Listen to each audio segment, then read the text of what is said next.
Halo guys, selamat datang di Baca Misteri. Di kesempatan ini aku akan menceritakan tentang penggalian kuburan yang tak pernah selesai. Aku baru sebulan bekerja sebagai penggali kubur di sebuah desa kecil di lereng gunung. Tempatnya sunyi, jauh dari keramaian, dengan kompleks pemakaman yang dikelilingi pohon bambu dan pepohonan tua. Awalnya aku menganggap pekerjaan ini sederhana, menggali, menunggu jenazah datang, lalu menutup tanah. Namun semuanya berubah sejak aku mendapat tugas menggali di sisi timur, dekat pohon beringin besar yang disebut warga sebagai pucuk mati. Hari itu langit mendung sejak pagi. Udara dingin menusuk meskipun belum masuk musim hujan. Aku membawa cangkul dan sekop seperti biasa, berjalan melewati deretan nisan tua. Di lokasi yang ditunjuk, tanahnya tampak biasa saja.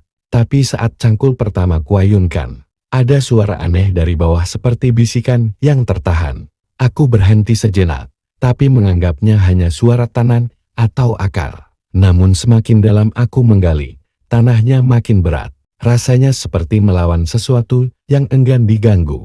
Setiap galian seolah kembali terisi sedikit demi sedikit. Aku sempat mengira angin kencang telah membuat daun-daun dan debu menutupi lubang. Tapi ketika aku tinggalkan sejenak untuk istirahat, lubangnya hampir setengah tertutup kembali. Aku yakin tak ada orang yang lewat, apalagi bermain-main di area pemakaman, yang bahkan warga setempat pun enggan datangi saat sore menjelang. Malam harinya, aku tak bisa tidur. Badanku lelah, tapi ada rasa berat di dadaku. Sekitar pukul 2 pagi, ponselku bergetar. Tak ada sinyal, tak ada pesan masuk.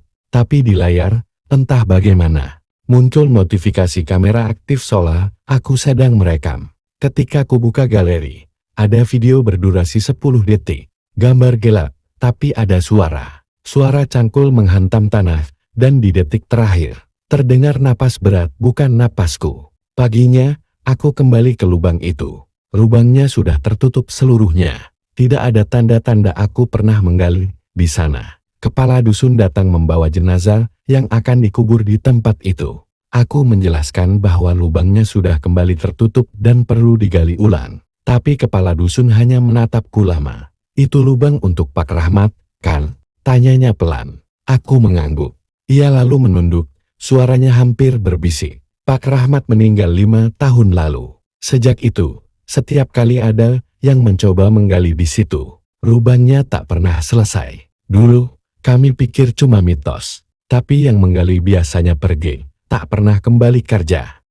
Aku tak tahu harus berkata apa. Mereka akhirnya memilih lokasi lain. Namun rasa aneh itu belum hilang. Malam harinya, aku bermimpi berdiri di samping lubang yang sama. Di dalamnya, ada seseorang menatap ke atas bukan minta tolong, tapi marah. Wajahnya tertutup tanah, matanya merah.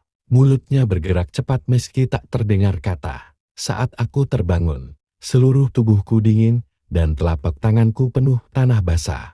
Besoknya aku berhenti bekerja. Namun setiap malam, selama seminggu setelahnya, aku mendengar suara cangkul dari bawah rumah. Ketika aku periksa keluar, tak ada siapapun, hanya suara napas berat dari kejauhan.